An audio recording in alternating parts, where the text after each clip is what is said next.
Každý den jen peníze a lesk. Lidi běží, ale nikam dál než dnes. Ve výlohách zlato, postele a sen.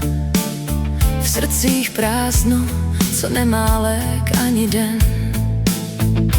Držím v rukou starou knihu moudrých slov o lásce, přírodě a pravdě z dávných dob.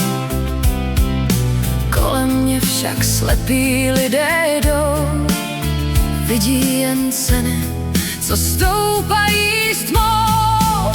Chci se vrátit tam, kde bylo prosté žít, kde slunce svítilo a nebyl žádný stín.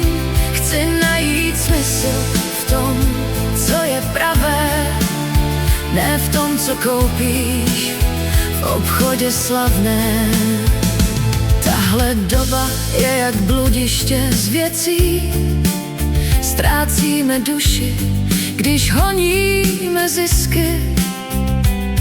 Já hledám moudrost starých dní a cestu zpět, kde klid v srdci spí. Vidím přátele, jak ženou se za platem, zapomínaj na rodinu, na svět za zlatem.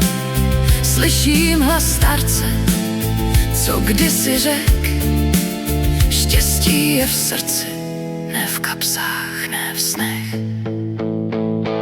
Zklamaná z toho, co svět si vzal, lásku a přátelství na druhý plán dal. Vezmu knihu, půjdu ven do polí, kde slunce zpívá a pták se nebojí. Chci se vrátit tam, kde bylo prosté žít, kde slunce svítilo a nebyl žádný stín. Chci najít smysl v tom, co je pravé, ne v tom, co koupíš v obchodě slavné.